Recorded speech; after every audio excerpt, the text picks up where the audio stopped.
drop it, we gon' get it puppet.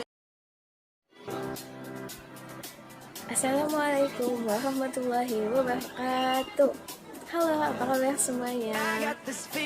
Hari ini kita akan membahas tentang pelajaran biologi IPA kelas 11. Simak ya. Kita akan membahas tentang sel tumbuhan. Pasti pada tahu dong sel tumbuhan itu gimana, kayak gitu tuh gambarnya. Itu hasil buatan sendiri loh. Sel tumbuhan memiliki ukuran dan bentuk yang bervariasi, umumnya berukuran mikroskopis. Meskipun sel merupakan unit terkecil, namun di dalamnya masih terdapat bagian-bagian yang lebih kecil lagi yang disebut organel. Nah, selanjutnya ada ciri-ciri sel tumbuhan nih, bisa dibaca ya. Dan juga ada fungsinya nih, kalian bisa baca dari video berikut ini. Nah, selanjutnya kita akan membahas tentang organel sel tumbuhan. Banyak loh ternyata organel sel tumbuhan, gak cuma sedikit.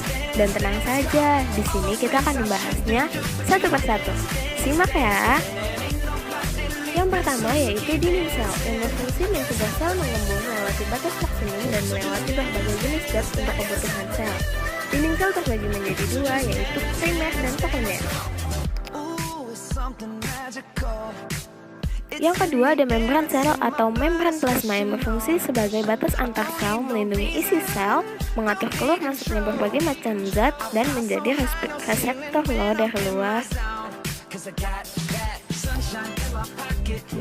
Yang berikutnya ada plastisida.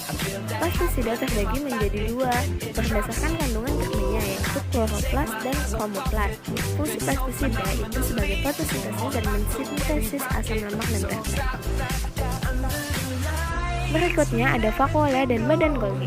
Vakuola berfungsi sebagai tempat penyimpanan zat cadangan makanan. Badan Golgi berfungsi sebagai proses sekresi membentuk dinding sel dan menghasilkan lisosom dan akrosom. Berikutnya ada ribosom dan mitokondria. Ribosom memiliki fungsi sebagai tempat sintesis protein dan mitokondria berfungsi sebagai kasal energi.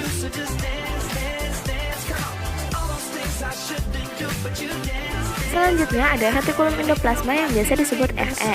RE terbagi menjadi dua, yaitu kasar dan halus. RE kasar biasanya berfungsi sebagai pembentukan membran dan protein, sedangkan yang halus sebagai pembentukan lemak.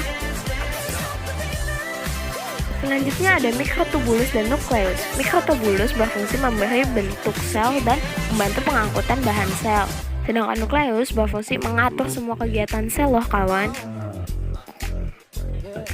Ada juga nih sitoplasma. Sitoplasma sendiri berfungsi sebagai tempat berlangsungnya metabolisme sel. Gitu kawan.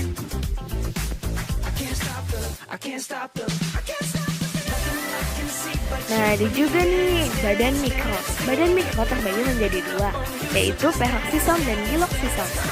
Yang terdapat pada tumbuhan biasanya adalah giloksisom. Kalau peroksisom biasanya terdapat pada sel hewan bukan sel tumbuhan. Terima kasih untuk yang sudah menonton video ini. Karena kalian sudah melihat, semoga kalian bisa memahami dan mempelajari video ini dengan baik ya. Semoga kalian mendapat manfaatnya. Terima kasih.